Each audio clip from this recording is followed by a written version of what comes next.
থেকে কিয়ামত পর্যন্ত নফল আদায় করলে যেই পরিমাণ নেকি হবে তার চেয়েও বেশি নেকি।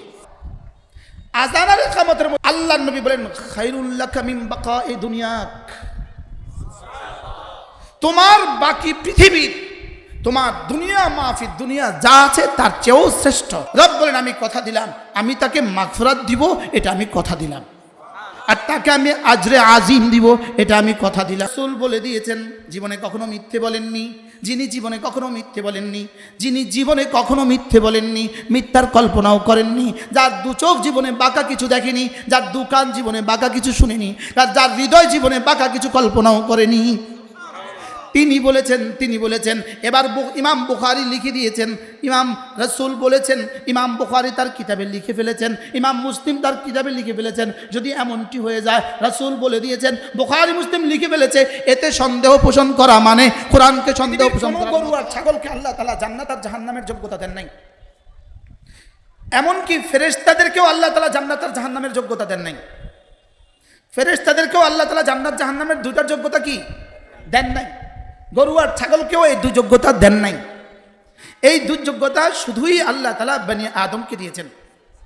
এজন্য জাহান্নামের যোগ্যতা দিয়েছেন বলেই সে জান্নাতে যাওয়ার যোগ্য হইতে পারে।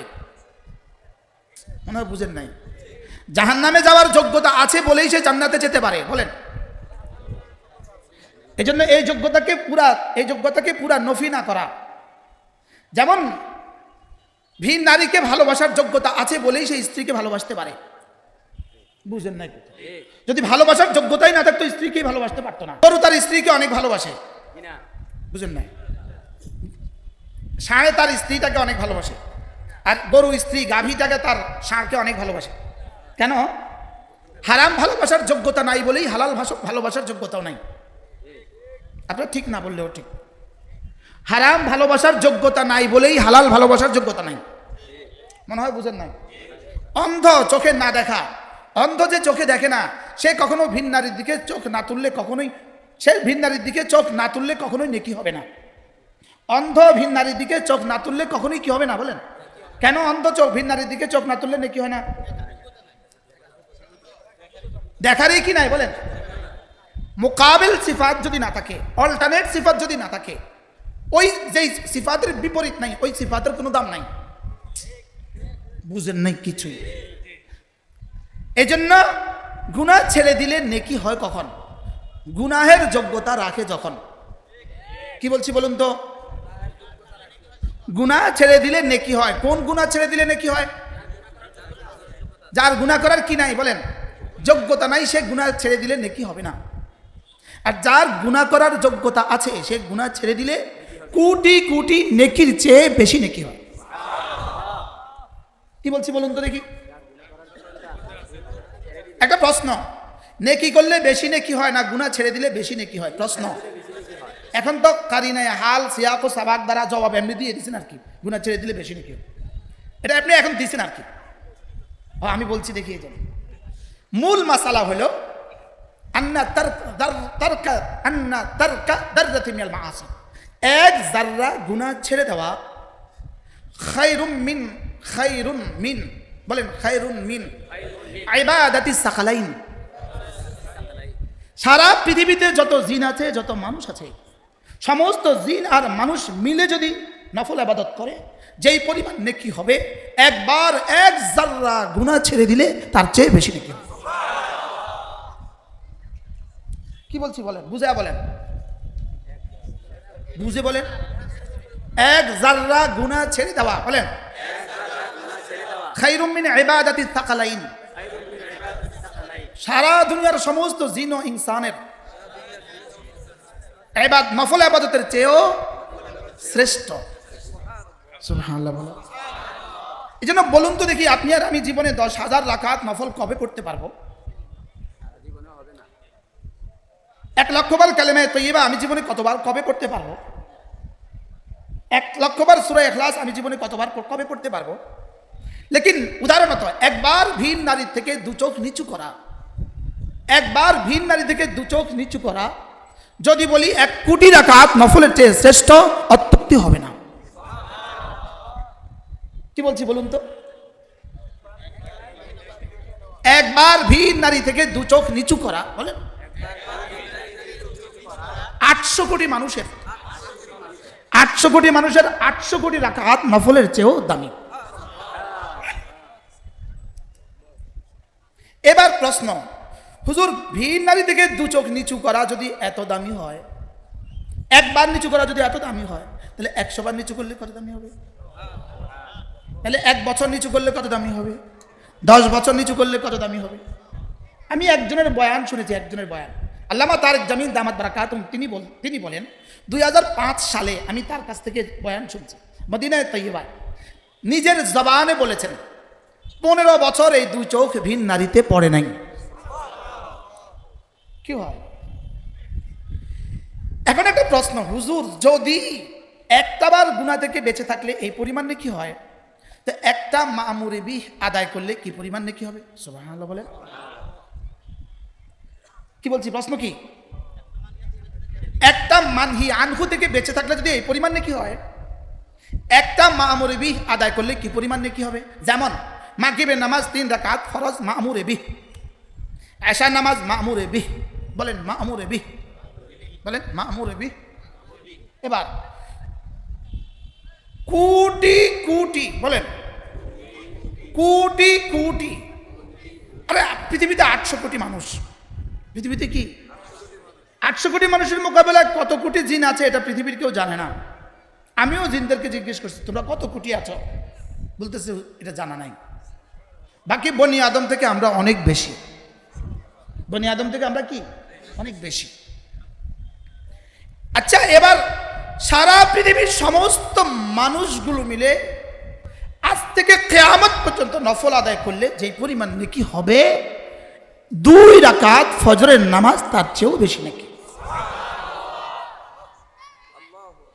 এর চেয়ে দামি কোনো শব্দ বলার ভাষা আমাদের জবানে, এর চেয়ে দামি কোনো শব্দ বলার যোগ্যতাই আমরা রাখি না। এজন্য আমি এই শব্দ দিয়েই বলেছি, সিদ্দিক আকবর থেকে শুরু করে কিয়ামত পর্যন্ত আনেওয়ালা, সিদ্দিক আকবর থেকে শুরু করে কিয়ামত পর্যন্ত আনেওয়ালা সমস্ত আহলে ঈমান, যদি সমস্ত আহলে ঈমান প্রতিদিন 100 রাকাত করে নফল পড়ে, যেই পরিমাণ হবে কল্পনা করেন, এর চেয়ে কোটি কোটি গুণে বেশি নেকি হবে ওই 2 রাকাত ফজরের ফরজ। মুঝে কাহনে দো, আমাকে বলতে দেন। না না না না, ভুল বলেছ। কিয়ামত পর্যন্ত সাইয়্যিদুল আম্বিয়া মুহাম্মদুর রাসূলুল্লাহ যদি নওয়াফিল পড়ে, সুবহানাল্লাহ, কয় না 2 রাকাত ফজরের দাম তার চেয়ে বেশি।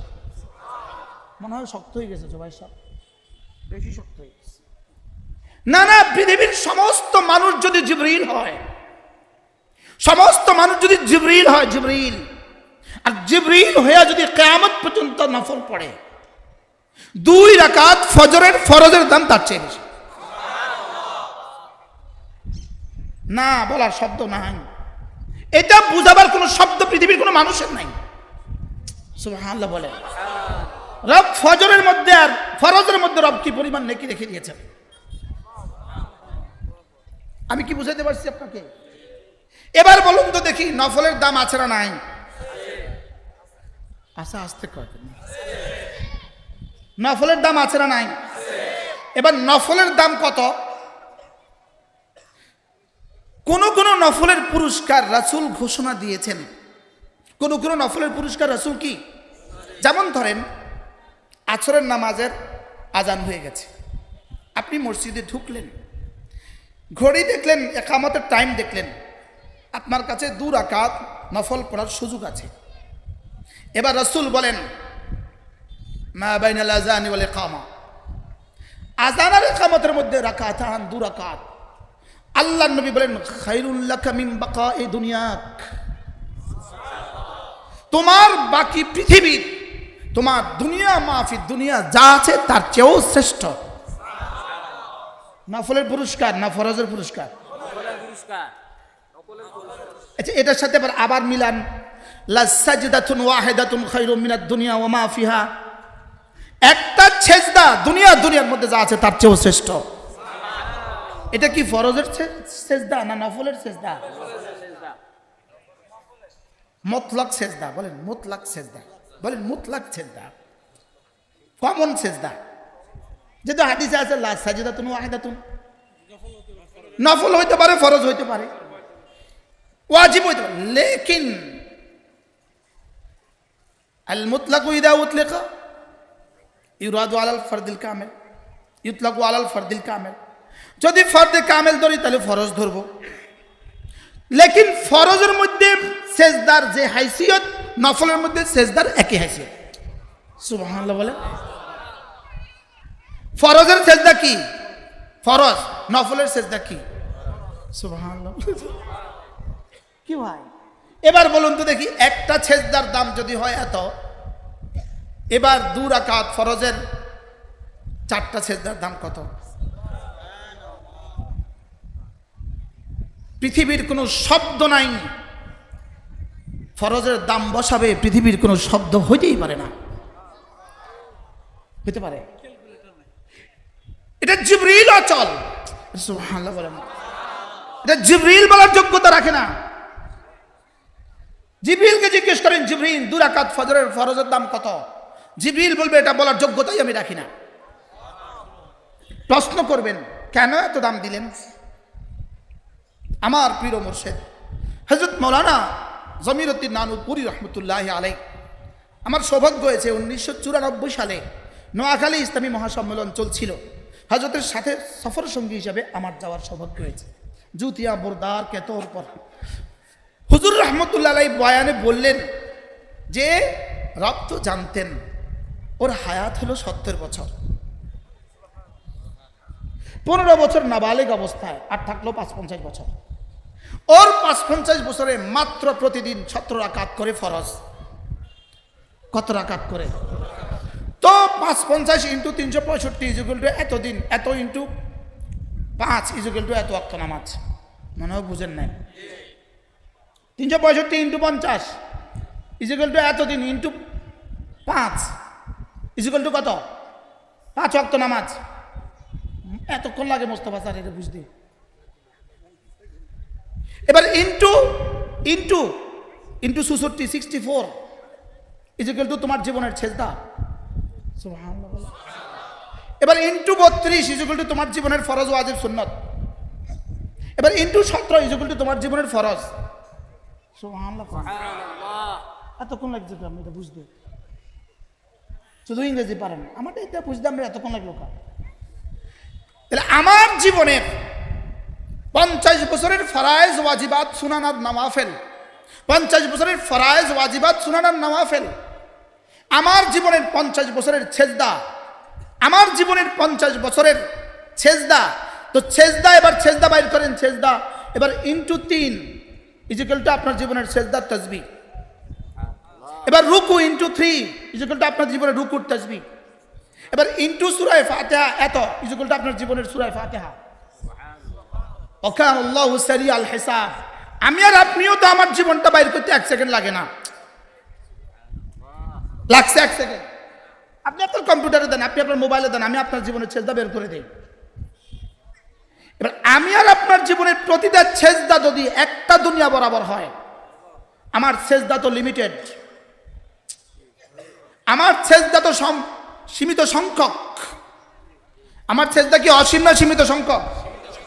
তো আমার সেজদা যদি সীমিত সংখ্যক হয়, আমার সেজদার তাসবিহ সীমিত সংখ্যক, আমার রুকুর তাসবিহ, আমার সূরা ফাতিহা, আমার সূরা ইখলাস, আমার ফরায়েজ, আমার ওয়াজিবাত, আমার নওয়াফেল সীমিত সংখ্যক। এবার সীমিত সংখ্যকের পুরস্কার যদি সীমিত সংখ্যক হয়, তাহলে আমার জান্নাত তো সীমিত সংখ্যক। লেকিন জান্নাত যে রব্বে কারীমের কাছে সীমিত সংখ্যক নয়, জান্নাতের মেয়াদ যে মেয়াদ কাল নাই। সুবহানাল্লাহ বলেন। জান্নাতের মেয়াদ তো কি নাই বলেন? জান্নাতের শেষ সীমা নাই। যেহেতু জান্নাতের শেষ সীমা নাই, সেহেতু রব্বে কারীম ফরজ নামাজের মধ্যে পুরস্কার ঘোষণা দেন নাই। সুবহানাল্লাহ। কি বলছি? ফরজ নামাজের পুরস্কার, ফরজ নামাজের মধ্যে কি পরিমাণ দিবেন এটা রব পুরস্কার ঘোষণা দেন নাই। সুবহানাল্লাহ বলে। কেন এটাকে অসীম রেখে দিয়েছেন রব? রব বলেন না না, এটা লিমিটেড সংখ্যা হবে না, এটার সমসংখ্যক, এটার পুরস্কার যদি সীমিত সংখ্যক দিয়ে দেই, আমার বন্ধু 70 বছরের হায়াত দিয়ে 70 কোটি বছর চলবে কিভাবে? এজন্য যাও, এটা আমি আমার কাছে রেখে দিয়েছি, যাও। কি ভাই, এজন্য হাকিমুল উম্মত মুজাদ্দিদ মিল্লাত আশরাফি নওয়াল্লাহ মারকাদা, তার বিখ্যাত খলিফা শাহ আবরারুল হক রাহমাহুল্লাহ তাআলা, তার বিখ্যাত খলিফা শাহ হাকিম মোহাম্মদ আখতার রহমাল্লাহ বলতেন, আল্লাহ তাআলা ফরায়েজ কেন দিয়েছেন জানো? ফরায়েজ দিয়েছেন শুধুই বান্দার পায়ে ফরায়েজের শিকল বেঁধে আল্লাহ টেনে টেনে জান্নাত দিতে চান। সুবহানাল্লাহ। এবার বলুন তো ফরজ নামাজের দাম কত? হ্যাঁ, আবার বলেন। এবার আমি আপনাদেরকে একটা প্রশ্ন করি, আচ্ছা পৃথিবীর কতটা নফল দিয়ে একটা ফরজের মোকাবেলা হবে? এটা তো আগেই বলছি, বুঝেন না? পৃথিবীর কতটা সুন্নত দিয়ে ফরজের মোকাবেলা হবে? হ্যাঁ, এবার বলুন তো দেখি, একটা ফরজের তাহলে দাম কত? সুবহানাল্লাহ বলে কি ভাই? এবার গুনাহ ছেড়ে দেওয়ার দাম কত? কোটি কোটি নফলের চেয়ে দামি। বলেন কোটি কোটি নফলের চেয়ে কি? গুনাহ ছেড়ে দেওয়া কোটি কোটি নফলের চেয়েও কি? এবার ফরজের দাম কত? একটা ফরজ ছেড়ে দেওয়া কোটি কোটি গুনাহ করার চেয়েও জঘন্য। বলেন কি বলছি বলেন?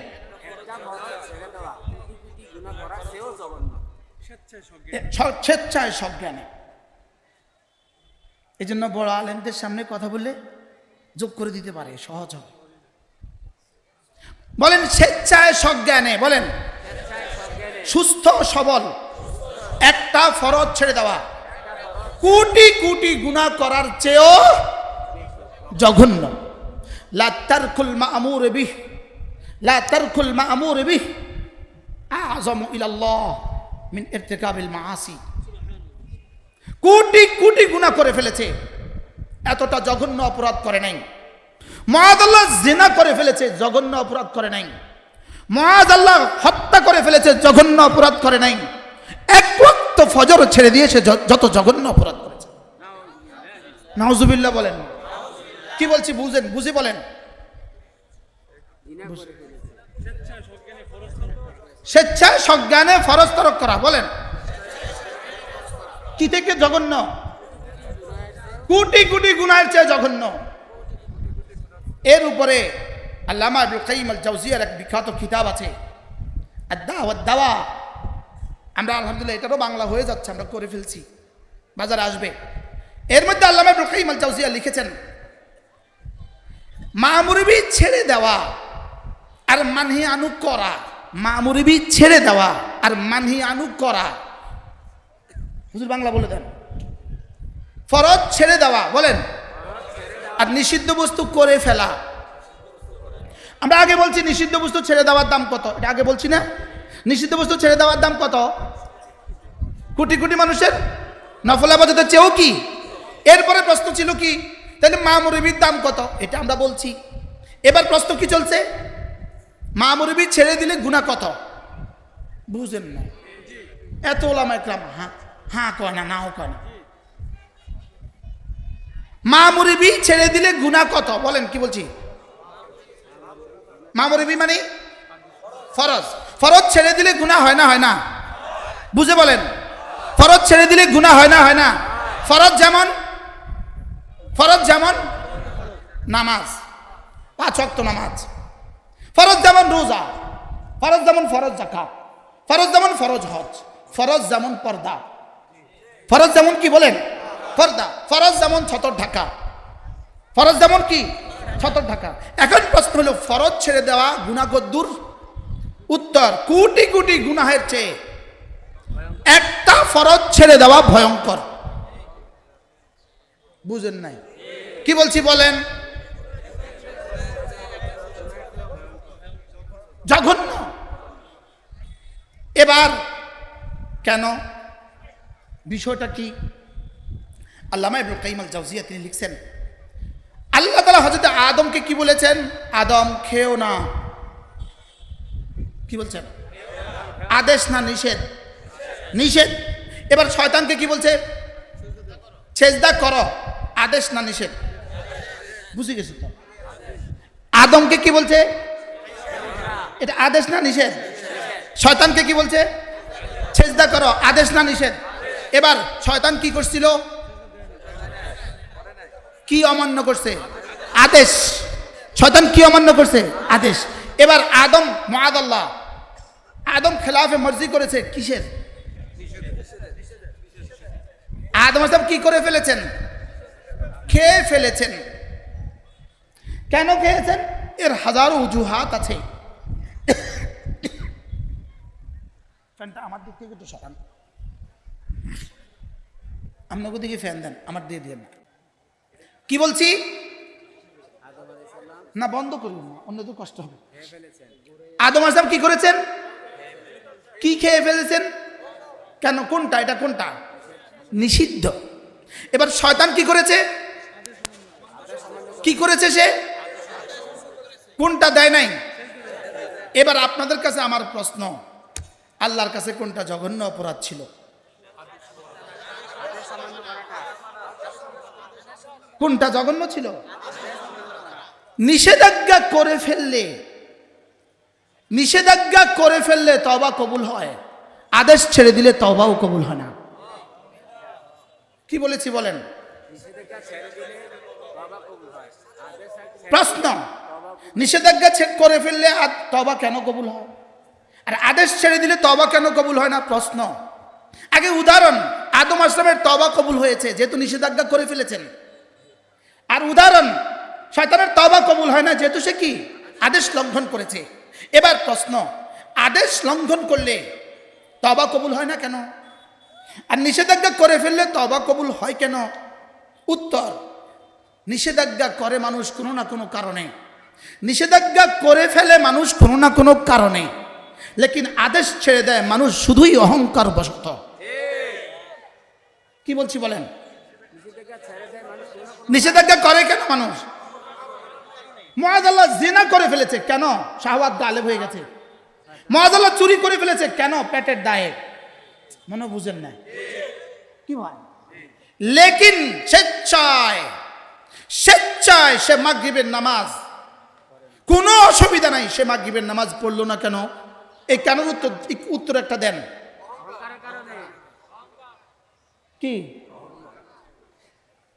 মানুষ গুনাহ করে ফেলে ইত্তেবায়ে শাহওয়াতের কারণে।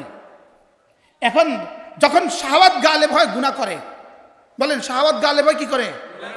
তো এবার যখন বুঝে আসে, একটু পরে যখন শাহওয়াত মাগলুব হয়ে যায়, এবার তার বুঝে আসে ভুল হয়ে গেছে, ভুল হয়ে গেছে, তখন রব যেন বলে, ওকে তো শাহওয়াত দিছিলাম আমি, পরীক্ষাটাও নিছিলাম আমি, শাহওয়াতটা গালেব হয়ে গেছে, বেচারা পারে নাই। এখন এসে মাফ চাই, যাও মাফ। কি হয়? প্রতিটা নাফরমানি করার পেছনে কোনো না কোনো কারণ আছে, লেকিন ফরজ ছেড়ে দেওয়ার পেছনে কোনো কারণ নেই। কি বলছি বলেন? এই বাজারে এখন যারা মাগরিবের নামাজ পড়ে নাই তারা কোন কারণে পড়ে নাই? শুধু ড্যাম কেয়ার, পড়বো না কি হবে দেখি। কি বলছি বলেন? সুস্থ সবল মুকিম রোজা রাখে না কেন? শুধুই কি বলেন? শুধুই অহংকারের কারণে। তাহলে ফরজ নামাজ পড়ে না কেন? শুধুই অহংকারের কারণে। আর এটাই আল্লাহ তাআলা বলেন আবা ওয়াস্তাকবারা, শয়তান আবা ওয়াস্তাকবারা করেছে। শয়তান কেন সেজদা দিল না? আবা ওয়াস্তাকবারা। তাহলে আজকের পৃথিবীতে যারা সেজদা দেয় না তারাও আবা ওয়াস্তাকবারা। ইচ্ছাকৃতভাবে যারা রোজা রাখে না এরাও আবা ওয়াস্তাকবারা, এরাও অহংকারের কারণে সেজদা দেয় না। তাহলে মা মুরব্বি ছেড়ে দেয় কেন? এবার বলেন নিষিদ্ধ বস্তু করে কেন? কোনো না কোনো কারণে। হযরত আদম আলাইহিস সালাম তিনিও নিষিদ্ধ গন্ধম খেয়ে ফেলেছিলেন কারণে। কারণটা কি ছিল? কারণটা ছিল জান্নাতে আরো বেশি দিন থাকার নিয়তে। কি হয়? কারণটা কি ছিল বলেন? লেকিন মূল হিকমত ছিল রব্বে কারীমের হিকমত। জান্নাতে যাকে ঢুকতে দেয়, জান্নাতে যাকে একবার দিয়ে দেয় তাকে আর বের করে না, এটা আল্লাহর সিদ্ধান্ত। লেকিন আদম আলাইহিস সালাম যদি বের করে দিবেন, আর জান্নাতে তো বাচ্চা হবে না, জান্নাতে তো সন্তান হবে না, তো আমরা আসবো কিভাবে? এখন আদম আলাইহিস সালামকে বের করতে হবে। বের করার জন্য রব একটা হিকমত করছেন, সুবহানাল্লাহ বলেন। কি ভাই, রব একটা কি করছেন বলেন? হিকমত করছেন, এটা দিয়ে আদম আলাইহিস সালামকে বের করে দিয়েছেন। লেকিন আসলে মূলত আল্লাহ তাআলা আদম আলাইহিস সালামকেও জান্নাত থেকে বের করতেন না। যদি না আদম আলাইহিস সালামকে জান্নাতে থাকতে জান্নাতকে পুরস্কার হিসেবে দিতেন, তাইলে বের করতেন না। আল্লাহ তাআলা আদম আলাইহিস সালামকে জান্নাতে পুরস্কার হিসেবে দেন নাই, জান্নাতে আদম আলাইহিস সালামকে জান্নাত দিয়েছেন, আল্লাহ তাআলা জান্নাত দেখতে দিয়েছেন। কক্সবাজার দেখতে গেলে থাকে না, দেখে চলে আসে। হ্যাঁ, আমরা মক্কা শরীফ থাকতে যাই না, দেখতে যাই, এই জন্য তো আবার চলে আসে। মনে হয় বুঝেন না, তাইলে দেখতে গেলে থাকে না, চলে আসে। তাতে আদম আলাইহিস সালামকে আল্লাহ জান্নাত দিয়েছেন কেন? কি দেখতে গেছেন? জান্নাতে কিটা দেখতে গেলেন? জান্নাত দেখতে গিয়েছেন কারণ আমাদের জান, আমাদের মাল আমরা বিক্রি করে ফেলেছি, আল্লাহ তাআলার কাছে জান মাল বিক্রি করে ফেলেছি। আমি হলাম বিক্রেতা, আল্লাহ তাআলা হলেন ক্রেতা। জান্নাত হলো বিকৃত দ্রব্য, আমার জান আমার মাল হলো বিকৃত দ্রব্য, আর জান্নাত হলো বিকৃত মূল্য। তাহলে আমি বিক্রেতা, আল্লাহ ক্রেতা, আমার জান আমার মাল বিকৃত দ্রব্য, আর জান্নাত হলো মূল্য। এখানে খেয়ারে বাই বলে একটা শব্দ আছে, খেয়ার বলতে একটা শব্দ আছে, বেচা কিনা হলে এখতিয়ার বলতে একটা শব্দ আছে। আমি তো জান্নাত দেখি নাই, কি দিয়ে বেচতাম আমার জান মাল? তো আল্লাহ তাআলা বলেন, তোর আব্বাকে দেখায় দিছি, তোর আব্বার দেখা আর তোর দেখা এক। কি হয় মানে আব্বার দেখা আর আমার দেখা কি?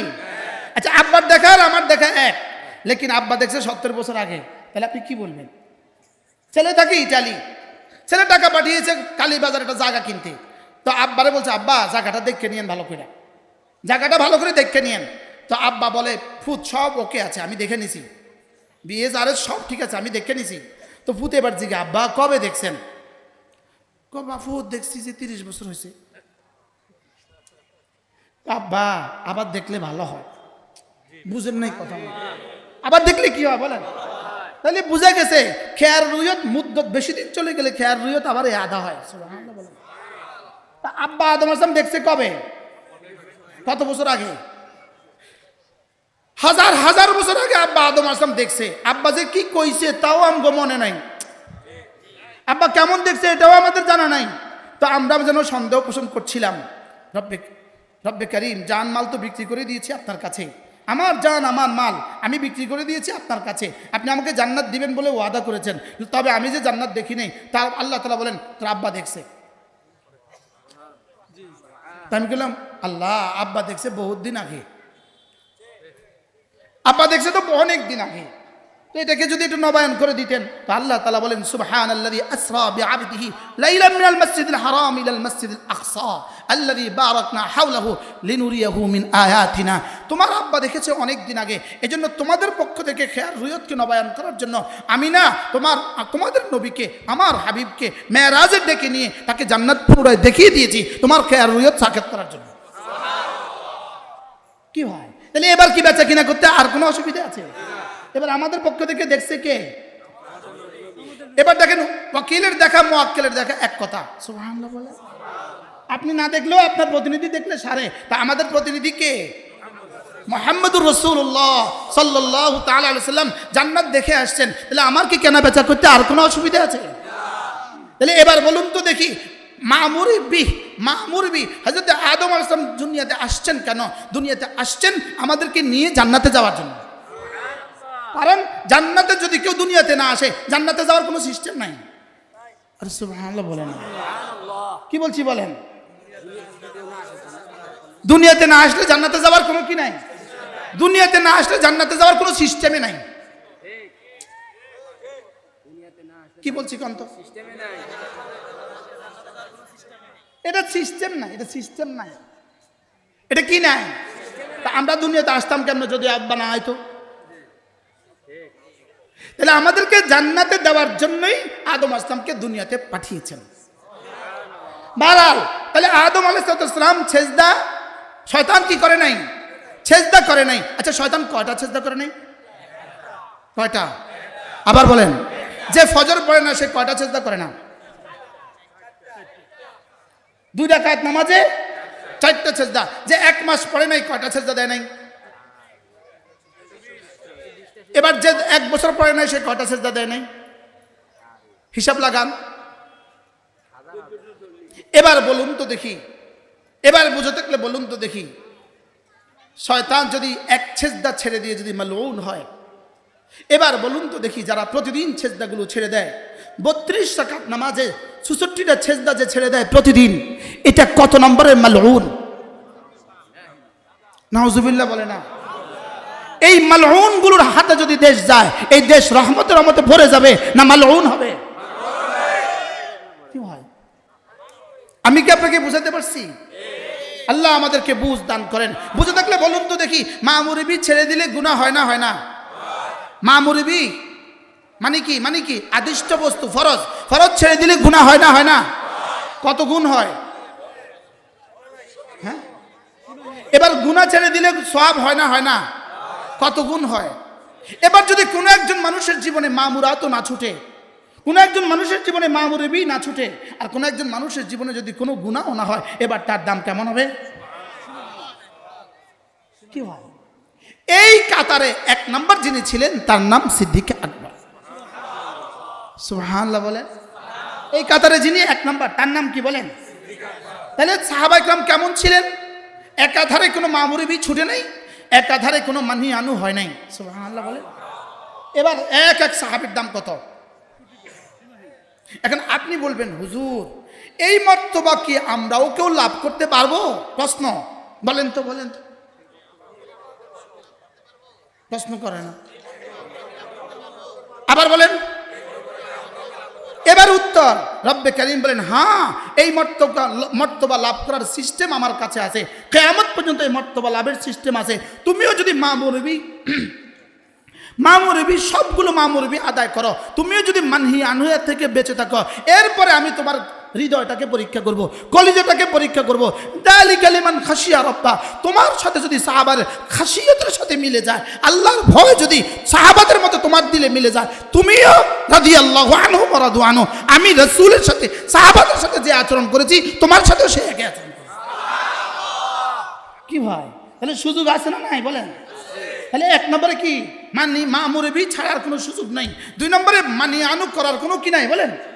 1 নম্বরে আদিষ্ট বস্তু করার কোনো সুযোগ নাই, ছেড়ে দেওয়ার কোনো সুযোগ নাই। 2 নম্বরে নিষিদ্ধ বস্তু করার কোনো কি নাই, সুযোগ নাই। 3 নম্বরে কাইফিয়তে দিল, 3 নম্বরে কাইফিয়তে দিল। এখানে তুমি আল্লাহ তাআলার মহব্বত ঢুকাবা, আল্লাহ তাআলার রহমতের আশা ঢুকাবা, আল্লাহ তাআলার আযাবের ভয় ঢুকাবা।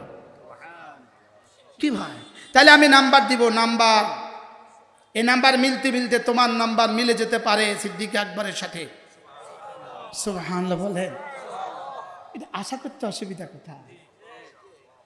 যালিকা লিমান খাশিয়া রাব্বাহ, যালিকা লিমান খাশিয়া রাব্বাহ পড়েন। যালিকা লিমান খাশিয়া রাব্বাহ, যে তার রবকে যে ভয় করবে, রবকে যে ভয় করার হক আদায় করবে। আমি রব কথা দিলাম, সাহাবাদের সাথে আমি যে আচরণ করেছি তোমাদের সাথেও সেই আচরণ করব। লেকিন শর্ত জুড়ে দিয়েছেন কি বলেন? যালিকা। এবার প্রশ্ন করবেন হুজুর খাসিয়ত কখন মুতাবার হয়? কোন খাসিয়তকে খাসিয়ত বলে? কোন ভয়কে ভয় বলে? কোন ভয়কে ভয় বলে? বলেন বলেন বলেন, আবার বলেন, কোন ভয়কে ভয় বলে? কি বলছি? কোন ভয়কে ভয় বলে? বলেন প্রশ্নটা কি? এবার আল্লাহ তাআলা বলেন যেই ভয় তুমি একাকী থাকবা, তুমি একাকী, তুমি একা, গুনাহের সমস্ত আসবাব তোমার কাছে আছে, তুমি একা, পৃথিবীর কেউ তোমাকে দেখে না, তোমার স্ত্রী তোমাকে দেখে না, তোমার সন্তানগুলো তোমাকে দেখে না, তোমার বন্ধু বান্ধব তোমাকে দেখে না, তুমি আছো আর আমি আছি, আল্লাহ। সে একা, সে একা, পৃথিবীর কেউ তাকে দেখে না। এমত অবস্থায় গুনাহের আসবাব তার সামনে আছে, এমত অবস্থায় সে শুধু আমার ভয়ে গুনাহ ছেড়ে দেয়। এটা হলো ভয় করনেওয়ালা। তাহলে ভয় করনেওয়ালা কাকে ভয় করনেওয়ালা বলবেন? বলেন আল্লাহকে ভয় করনেওয়ালা কাকে বলবেন আপনি? একাকিত্বে আল্লাহকে ভয় করে, বলেন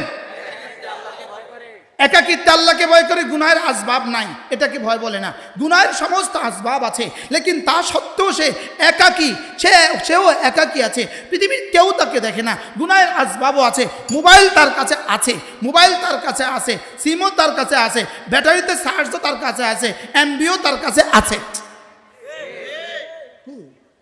সব তার কাছে আছে। রাত 2টো বাজে, পৃথিবীর কেউ তাকে দেখে না, লেকিন সে তখন মোবাইলটা খুলে না, আমার রব আমাকে দেখবে। এবার রব বলেন, ইন্নাল্লাযীনা ইয়াখশাউনা রাব্বাহুম বিল গায়ব। রব্বুল আলামিন বলেন, ইন্নাল্লাযীনা ইয়াখশাউনা রাব্বাহুম বিল গায়ব, যারা না হালতে গায়বে আল্লাহকে ভয় করে, যারা হালতে গায়বে আল্লাহকে ভয় করে, গায়েব অবস্থা আল্লাহকে ভয় করে। এবার গায়েব অবস্থা মানে কি? হালা কাউনি গায়বান আনিন নাস, মানুষ থেকে সে গায়েব, বিবি থেকে গায়েব, সন্তানদের থেকে গায়েব, মুসল্লিরাও তাকে দেখে না, সভাপতিও তাকে দেখে না, ছাত্রও তাকে দেখে না, উস্তাদও তাকে দেখে না, মোতামেমও তাকে দেখে না।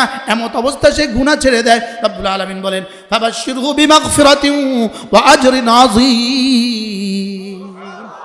রব বলেন, আমি কথা দিলাম, আমি তাকে মাগফিরাত দিব, এটা আমি কথা দিলাম, আর তাকে আমি আজরে আজিম দিব, এটা আমি কথা দিলাম। সুবহানাল্লাহ বলেন। তো সাহাবাদের জন্য আজরে আজিম, এই বেটার জন্য আজরে আজিম। বেশ কম কদ্দুর করবেন? রব শুধু দিলের ভিত্তিতে বেশ কম করবেন। সুবহানাল্লাহ বলেন। হৃদয়ের ভিত্তিতে কি করবেন বলেন? বেশ কম করবেন। আচ্ছা, মূল কথায় ফিরে যাই, যে আলোচনা আমি ছিলাম, আল্লাহু আকবার কাবীরা। গুনাহ ছেড়ে দিলে সওয়াব হয় না? হয় না? আবার তাকরার করি, গুনাহ ছেড়ে দিলে সওয়াব হয় না? হয় না? গুনাহ ছেড়ে দিলে সওয়াব হয় কদ্দুর? হ্যাঁ, নফল ইবাদতের চেয়ে বেশি। এবার মামুরবি করলে সওয়াব হয় না? হয় না? এবার সওয়াব কদ্দুর? এবার ফজর নামাজে সওয়াব আছে না নাই? একবার কুমিল্লার এক বিশিষ্ট ব্যবসায়ী, তিনি আমাকে জিজ্ঞেস করছেন, আচ্ছা হুজুর, যাকাত দিলে কি সওয়াব হয়? উনি মনে করছে সাদাকা দিলেই তো সওয়াব হয়। বুঝেন নাই কথা? সাদাকা দিলে তো কি হয়? হুজুর, যাকাত দিলে কি সওয়াব হয়? 800 কোটি মানুষ যদি একসাথে নফল দান করে, প্রত্যেকে যদি $1 কোটি করে দান করে, যেই পরিমাণ হবে 1 টাকা যাকাত দেওয়া, তার চেয়ে বেশি সওয়াব হবে। মনে হয় শক্ত হয়ে যায় ওয়াজ, যে বেশি হয়ে যায়। যে পয়সা বলবে বেশি হয় না, আমি যা কই কম হয়েছে, কম। যদি আমার যোগ্যতা নেই, এই জন্য আমি আমার যোগ্যতা দিয়ে বলছি, মূলত রব আরো বেশি দিবেন। তাহলে এবার বলুন তো দেখি, যেমন ধরেন একজন মানুষ জীবনে অনেক টাকা ছিল তার, সে অনেক টাকা রেখে গেছে, সে জীবনে কখনো মসজিদে দেওয়ার সৌভাগ্য হয় নাই, মাদ্রাসা দেওয়ার সৌভাগ্য হয় নাই, তার টাকা ছিল, দেওয়ার সৌভাগ্য হয় নাই। তার মৃত্যুর পরে তার ছেলেরা ভাবলো আব্বার জন্য কিছু করি, তো ছেলেরা এবার আব্বার টাকা থেকে আব্বার জন্য কিছু দান করলো। হইতে পারে না? পারে না? এখন প্রশ্ন, উনি ওনার জীবদ্দশাতে দান করলে কত নেকি হইতো, আর এখন ছেলেরা দান করার কারণে কত নেকি হবে? ছেলেরা দান করার কারণে নিশ্চয়ই নেকি তো হবে। বুঝে নাই? নেকি তো হবে, লেকিন ছেলেরা দান করলে যে পরিমাণ নেকি হবে, ছেলেরা 70 কোটি টাকা দান করলে যে পরিমাণ নেকি হবে, ওনার জীবদ্দশায় 70 টাকা দান করলে তার চেয়ে বেশি নেকি হবে।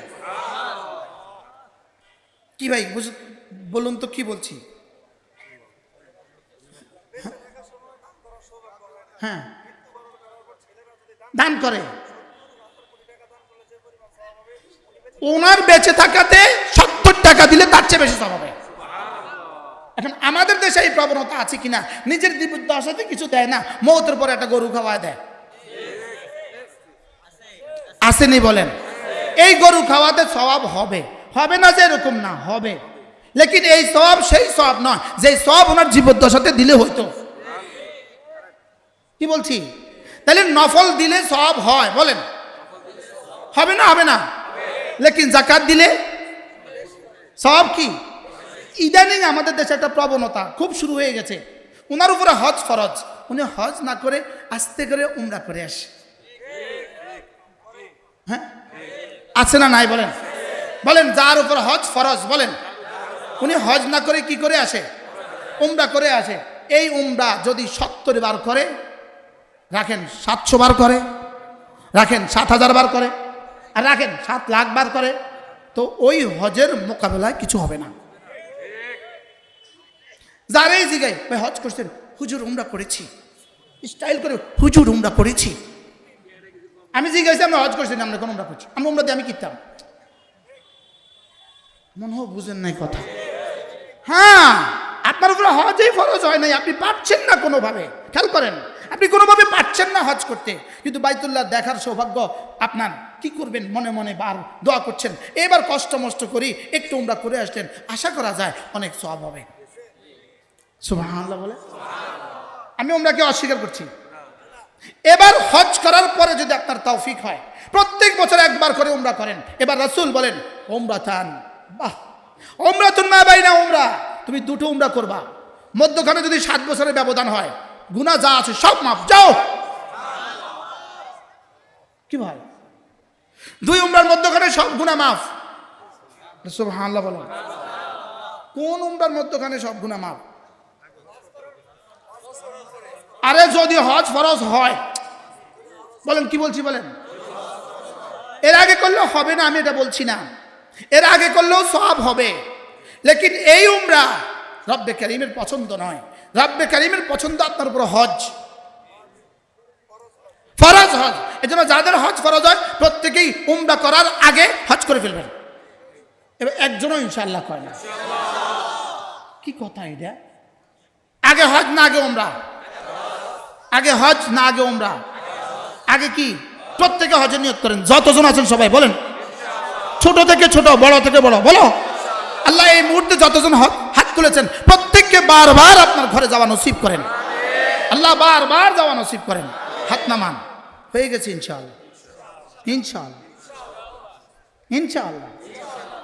আমার রব এমন না, আমি যদি এই মুহূর্তে বলি জবাই সাহেব আপনার বাসায় যাবো, আসার পরে চা খাবো, উনি কি করবে? এখন ওই চুপে চুপে পিছনে মুস্তাক ভাই আসতেছে, চা বানাও, বলবে কি বলবে না বলেন তো? যে কেউ যে কোনো বাসা ঘরে যেতে চায়, জি ঠিক আছে আসেন, খুশি। এবার আমি আমার রবের ঘরে যেতে চাই, রব খুশি হবেন না কেন? আরে সুবহানাল্লাহ বলেন। রব খুশি হবেন না কেন? রব বলবেন একটু চেষ্টা করো, ইনশাল্লাহ নিয়ে আসবো। পাসপোর্টটা বানাও, পাসপোর্টটা বানাও, নিবন্ধনটা করো, চাও নিয়ে আসবো। প্রত্যেকে নিয়ত করেন ইনশাআল্লাহ, নিয়ত করেন। প্রসঙ্গ অনেক দূর চলে গেছে। মামুর বিহ আল্লাহ তাআলার কাছে শ্রেষ্ঠ, হাজারো হাজারো হাজারো নামাফিল থেকে ফরজ শ্রেষ্ঠ, আর মানহি আনহু একটা গুনাহ থেকে বেঁচে থাকা হাজারো নফল ইবাদতের চেয়ে শ্রেষ্ঠ। সুবহানাল্লাহ বলেন। তাহলে আজ থেকে নিয়ত করেন 5 ওয়াক্ত নামাজ জামাতের সাথে পড়বই পড়ব। বলেন ইনশাআল্লাহ, বলেন ইনশাআল্লাহ, বলেন 5 ওয়াক্ত নামাজ জামাতের সাথে পড়বই পড়ব ইনশাআল্লাহ, ইনশাআল্লাহ। না সোজা হাত কলিজে নিয়ে নেন, কলিজায় বলেন ইনশাআল্লাহ। না রবের সাথে চুক্তি করেন, রবের সাথে চুক্তি করেন, মালিকের সাথে কন্ট্যাক্ট করেন যে আল্লাহ তোমার সাথে চুক্তি নবায়ন করছি, তোমার সাথে চুক্তি নবায়ন করছি, আজ থেকে ফজরের নামাজ জামাতে পড়ব। এবার রাসূল বলেন রাকাতা সালাতিল ফজরে খায়রুম মিনাদ দুনিয়া ওয়া মা ফিহা। ফজরের 2 রাকাত নামাজ, ফজরের 2 রাকাত নামাজ দুনিয়ার মধ্যে যা আছে তার চেয়েও দামি। বলেন ফজরের 2 রাকাত নামাজ দুনিয়ার মধ্যে যা আছে তার চেয়েও দামি। এখন প্রশ্ন, ফজরের 2 রাকাত নামাজ দ্বারা কি মুরাদ? মুহাদ্দিসিন বলেন ফজরের 2 রাকাত নামাজ দ্বারা এখানে ফজরের 2 রাকাত সুন্নত মুরাদ। সুবহানাল্লাহ। কেন? ফজরের ফরজের দাম বসাবার যোগ্যতাই পৃথিবীর কোনো মাখলুককে আল্লাহ দেন নাই। তাহলে ফজরের সুন্নতের দাম যদি এত হয়, 2 রাকাত ফজরের সুন্নতের দাম কত? খায়রুম মিনাদ দুনিয়া ওয়া মা ফিহা। দুনিয়ার মধ্যে যা আছে তার চেয়েও দামি। তাহলে ফজরের 2 রাকাত ফরজের দাম কত? এবার রাসূল বলেন, রাসূল বলে দিয়েছেন জীবনে কখনো মিথ্যে বলেননি। যিনি জীবনে কখনো মিথ্যে বলেননি, যিনি জীবনে কখনো মিথ্যে বলেননি, মিথ্যার কল্পনাও করেননি, যার 2 চোখ জীবনে বাঁকা কিছু দেখেনি, যার 2 কান জীবনে বাঁকা কিছু শুনেনি, যার হৃদয় জীবনে বাঁকা কিছু কল্পনাও করেনি, তিনি বলেছেন। এবার ইমাম বুখারী লিখে দিয়েছেন, ইমাম রাসূল বলেছেন, ইমাম বুখারী তার কিতাবে লিখে ফেলেছেন, ইমাম মুসলিম তার কিতাবে লিখে ফেলেছেন। যদি এমনটি হয়ে যায়, রাসূল বলে দিয়েছেন, বুখারী মুসলিম লিখে ফেলেছে, এতে সন্দেহ পোষণ করা মানে কোরআনকে সন্দেহ পোষণ করার মতো। এবার আল্লাহর নবী বলেন 2 রাকাত ফজরের ফরজের দাম কত? শুনো শুনো শুনো, ফজরের দাম কত? ফরজের দাম কত? এটা তো আমি ফজরের ফরজের দাম আমি বলতে পারবো না, দেখি আমার রব কি বলে। এবার হাদিসে কুদসি রব যেন বলেন, যাও যাও কথা দিলাম, মান সাল্লা সালাতাল ফজরে ফাহুয়া ফি জিম্মাতিল্লাহ, ফজরের নামাজ পড়লো যে আমার জিম্মায়, আল্লাহর জিম্মায় ঢুকে গেল সে। এবার স্লোগান দেন, ফজরের নামাজ পড়লো যে আল্লাহ জিম্মায় ঢুকলো সে, ফজরের নামাজ পড়লো যে আল্লাহ জিম্মায় ঢুকলো সে। আল্লাহ জিম্মায় ঢুকলো কে? ফজরের নামাজ পড়লো যে। এবার বলুন তো দেখি, যে আল্লাহ জিম্মায় ঢুকে যায় তার দুনিয়াতে আর কি পেরেশানি, তার আখিরাতে আর কি পেরেশানি? ওসি সাহেবের জিম্মায় ঢুকে গেলে চোরেরা দারোগা খুঁজে পায় কোথায়? ওসির জিম্মায় যদি চোর ঢুকে যায় দারোগা খুঁজে পায় কোথায়? এসপি জিম্মায় যদি ঢুকে যায় ওসি খুঁজে পায় কোথায়? এবার যদি ডিআইজি জিম্মায় ঢুকে যায় এসপি তারে খুঁজে পায় কোথায়? আইজি জিম্মায় ঢুকে যায়, এবার ডিআইজি তারে খুঁজে পায় কোথায়? এবার সচিবের জিম্মায় ঢুকে যায়, এবার আইজি তারে খুঁজে পায় কোথায়? মন্ত্রী জিম্মায় ঢুকে যায়, এবার সচিবে তারে খুঁজে পায় কোথায়? আল্লাহর জিম্মায় ঢুকে যায়, করোনা তারে পায় কোথায়? কি হয়? মান সাল্লা সালাতাল ফজরে ফাহুয়া ফি জিম্মাতিল্লাহ, সুবহানাল্লাহ। পড়বো তো ইনশাআল্লাহ। এরপরে আল্লাহর নবী বলেন, কোন মানুষ যদি ফজরের নামাজের পরে সূরা ইখলাস পড়ে 3 বার, সূরা ফালাক পড়ে 3 বার, সূরা নাস পড়ে 3 বার, মাগরিব পড়ে 3 বার 3 বার 3 বার, ফজরের পড়ে 3 বার 3 বার 3 বার, আল্লাহর নবী বলেন তাজজিকা মিন কুল্লি শাই, আমি নবী কথা দিলাম, যাও তুমি তোমার জীবনে দুনিয়াতে আর আখিরাতে যত কিছু লাগে সব কিছুর জিম্মাদার তোমার রব। এবার পুরস্কারটা কেমন হলো? পড়বো তো? কবে পড়বেন? এরপরে আল্লাহ নবী বলেন, কোন মানুষ যদি 5 ওয়াক্ত নামাজের পরে সুবহানাল্লাহ 10 বার পড়ে, আলহামদুলিল্লাহ 10 বার, আল্লাহু আকবার 10 বার, রাসূল বলেন 5 ওয়াক্ত নামাজের পরে যদি কেউ 10 বার এই তিনটা তাসবিহ পড়ে, রাসূল বলেন সাল্লাল্লাহু আলাইহি ওয়াসাল্লাম, সত্য বলেছেন না মিথ্যা? কত ভাগ সত্য, কত ভাগ? এবার আল্লাহর নবী বলেন, কোন মানুষ যদি 5 ওয়াক্ত নামাজের পরে সুবহানাল্লাহ 10 বার, আলহামদুলিল্লাহ 10 বার, আল্লাহু আকবার 10 বার পড়ে, রাসূল বলেন এভাবে হবে 30 বার, 5 নামাজে হবে 150 বার, পুরস্কার দাখালাল জান্নাত, সোজা জান্নাতে চলে যাবা। কি ভাই, দরকারি কথাগুলো না বলে ওয়াজে বসে বেদরকারি কথা কিনলে কইতাম, আমারে বুঝাই কোন কি আত্মঘাত্য নাইরু কথা কিনলে কইতাম, কোন দুঃখে কইতাম? কি ভাই, আল্লাহ নবী বলেন 10 বার 10 বার 10 বার, এভাবে হবে 30 বার, 5 নামাজ হবে 150 বার, মিজানে উঠে যাবে 1500 বার। এবার রাসূল বলেন, আবার যদি তুমি 5 নামাজের পরে 33 34 বার পড়ো, এভাবে হবে 100 বার, 5 নামাজ হবে 500 বার, মিজানে উঠে যাবে 5000 বার। এবার রাসূল বলেন, যদি তুমি আবার পড়ো ঘুমাবার সময়, আবার পড়ো 33 34 বার, এভাবে হবে 100 বার, মিজানে উঠে যাবে 1000 বার। আগে ছিল 6500, এখন হয়ে গেল 1000, 7500 তাসবিহ। এবার রাসূল বলেন 7500 তাসবিহ যদি পড়ো, 3টা পুরস্কার। এক নম্বরে যাও, জীবনের সব গুনাহ মাফ। 2 নম্বরে যাও, সোজা জান্নাতে চলে যাবা। 3 নম্বরে যাও, দুনিয়াতে কোনোদিন তুমি খাদেমের মুহতাজ হবে না। সুবহানাল্লাহ। অর্থাৎ দুনিয়াতে প্যারালাইসিস হয়ে কখনো বসে থাকবে না। সুবহানাল্লাহ। লাম ইয়াহতাজিলা খাদিমিন, তুমি খাদেমের মুহতাজ হবে না। আমি সবগুলোকে এক বাক্যে শুনিয়ে দিয়েছি আপনাদের। কি ভাই, এবার প্রশ্ন, পড়বেন কিভাবে? আগে যেভাবে পড়তাম, আগে এক নিঃশ্বাসে পড়তাম 17 বার, এখন পড়বো এক নিঃশ্বাসে একবার। সুবহানাল্লাহ সুবহানাল্লাহ সুবহানাল্লাহ সুবহানাল্লাহ, আলহামদুলিল্লাহ আলহামদুলিল্লাহ আলহামদুলিল্লাহ, আল্লাহু আকবার আল্লাহু আকবার আল্লাহু আকবার। এভাবে পড়বো তো? আমাদের আরবি ভাষাতে একটা বর্ণ আছে, বর্ণটা হলো হা। বর্ণটা কি? আবার বলেন হা, বলেন হা। বর্ণটা যদি কারো অশুদ্ধ হয়, তার বিসমিল্লাহির রহমানির রহিম অশুদ্ধ, হা বর্ণটা যদি অশুদ্ধ হয় সুবহানাকাল্লাহুম্মা, তার সানা অশুদ্ধ। হা বর্ণটা যদি অশুদ্ধ হয় আলহামদুলিল্লাহি রাব্বিল আলামিন অশুদ্ধ। হা বর্ণটা যদি অশুদ্ধ হয় সুবহান রাব্বিয়াল আযীম, রুকুটা অশুদ্ধ। হা বর্ণটা যদি অশুদ্ধ হয় সুবহান রাব্বিয়াল আলা, তার সিজদাটা অশুদ্ধ। হা বর্ণটা যদি অশুদ্ধ হয় তার আত্তাহিয়াতু লিল্লাহি, তার বৈঠকটা অশুদ্ধ। এবার বলেন তো একটা বর্ণ যদি অশুদ্ধ হয় আপনার জীবনে কি কি শুদ্ধ? একটা বর্ণ যদি অশুদ্ধ হয় জীবনে কি কি শুদ্ধ? হ্যাঁ, এবার বলুন তো দেখি এই বর্ণগুলো শুদ্ধ করায় প্রাইমারি স্কুলে আর জোরে, হাই স্কুলে, কলেজে, ইউনিভার্সিটিতে। এজন্য আমরা বলি প্রাইমারি স্কুলে পড়ো, প্রাইমারি স্কুলে পড়াও, এতে আমাদের কোনো বাধা নাই। হাই স্কুলেও পড়াও, এতে বাধা নাই। কলেজে পড়াও, এতেও কোনো বাধা নাই। লেকিন তোমার বাচ্চা যদি কোরআনে কারিম শুদ্ধ না পড়ে, খোদা না খাস্তা বাচ্চাও জাহান্নামী, তুমিও জাহান্নামী। শক্ত হয়ে গেছে। একটু আগে না কইলাম হা অশুদ্ধ হইলে আপনার কি কি অশুদ্ধ? তো সব যদি অশুদ্ধ হয় জান্নাতে যাবে কিভাবে? তাহলে এবার বলুন তো আপনার বাচ্চাকে হা শুদ্ধ করা দরকার আছে না নাই? আইন শুদ্ধ করা দরকার আছে না নাই? এবার শুদ্ধ করা হয় কোথায়? আরো জোরে সবাই বলেন, এক আওয়াজ জোরসে বলো। তাহলে আমার বাচ্চাকে কোথায় পড়াবো? এবার যদি স্কুলে পড়তেই হয়, এবার যদি স্কুলে পড়তেই হয় আগে কোরআন কারীমে বিশুদ্ধ তেলাওয়াত শেখান, এরপরে যেখানে ইচ্ছা সেখানে দেন কি?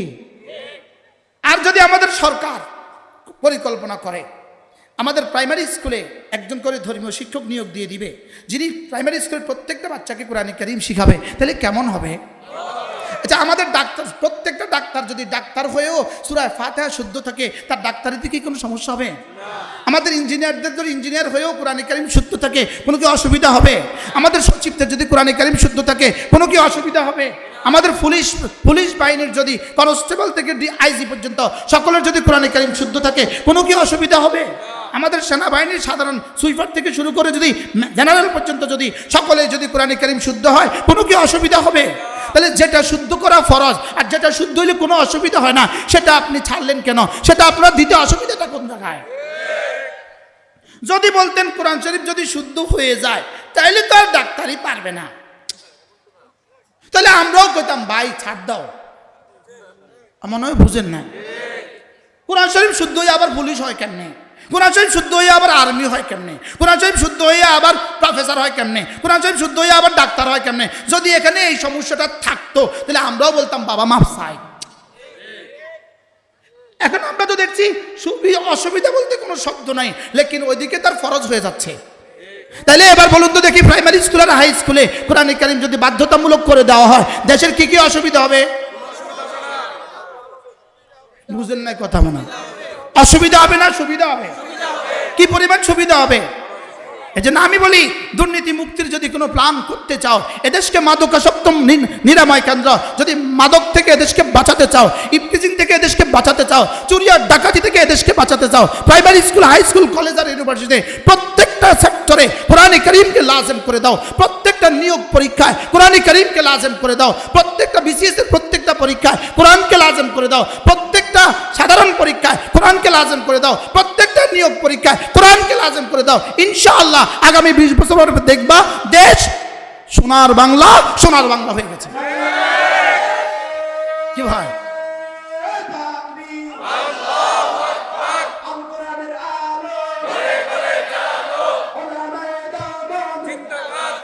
কি ভাই, আমি কি বুঝাইতে পারছি আপনাকে? কোরআন দিলে কোন অসুবিধা হবে? পারলে বক্তৃতাটা কেউ আমাদের সামনে তুলে ধরা। প্রাইমারি স্কুলে কোরআন দিলে কি কি অসুবিধা হবে? হাই স্কুলে কোরআন দিলে কি কি অসুবিধা হবে? বুয়েটে কোরআন দিলে কি কি অসুবিধা হবে? চুয়েটে কোরআন দিলে কি কি অসুবিধা হবে? ঢাকা মেডিকেলে কোরআন দিলে কি কি অসুবিধা হবে? প্রত্যেকটা নিয়োগ পরীক্ষা সূরা ফাতিহা থেকে আলাম তারা পর্যন্ত সহিহ শুদ্ধ পারে কিনা নিয়োগ পরীক্ষা লও, এরপরে দেখো বাংলাদেশটা কেমন সুন্দর হয়। আর অন্যথায় তোমরা একটা বিবৃতি দিয়ে দাও এই অসুবিধা।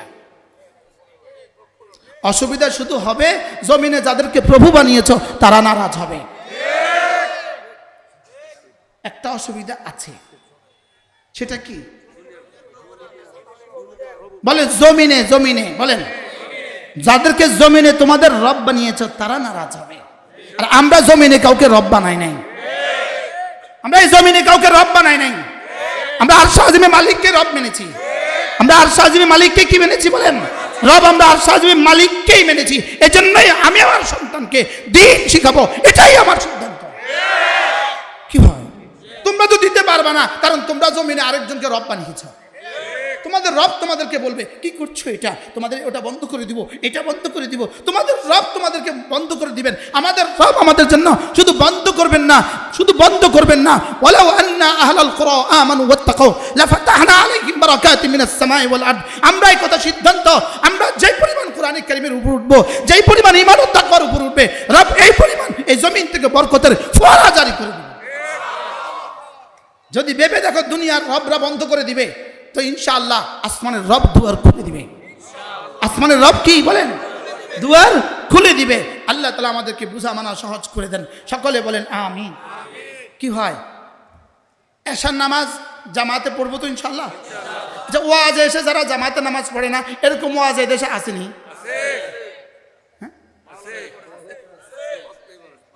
বক্তাই বলে পড়ে না তো। হ্যাঁ, ছাগল নাইয়া একটা থানা আছে, ওই থানার ভাইস প্রেসিডেন্ট, ভাইস চেয়ারম্যান, ইনি তথাকথিত সুন্নি জামাতের বড় নেতা। তো ইনি একবার সুন্নিদের একটা সম্মেলন করাইছে, সুন্দর সম্মেলন। ওই সম্মেলনের প্রধান বক্তা চিটং থেকে আগমন করেছেন। উনি রাত্রে ওনার বাসায় ছিলেন, চেয়ারম্যান সাহেব বাসায় ছিলেন। উনি ফজরে ওই বক্তা সাহেবকে বহুত জাগাইছে, হুজুর উঠেন, হুজুর উঠেন, হুজুর উঠেন। হুজুর আর ফজর নামাজ পড়ে না। তো ইনি সকালেও যায়, একটা হুজুর সুন্নি জামাতে 3 তালাক দিলাম হুজুর।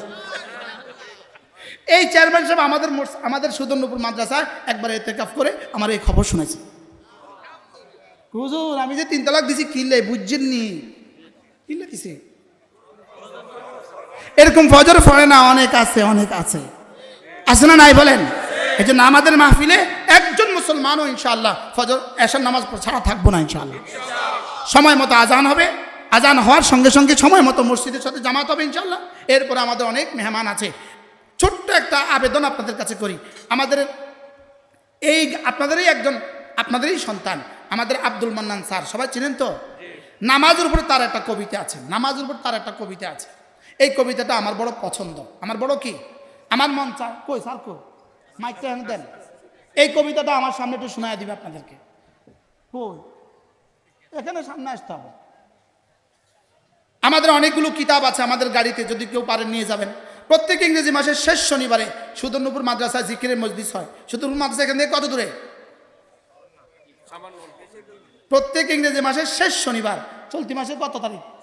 29 তারিখ, যদি সুযোগ থাকে শরীর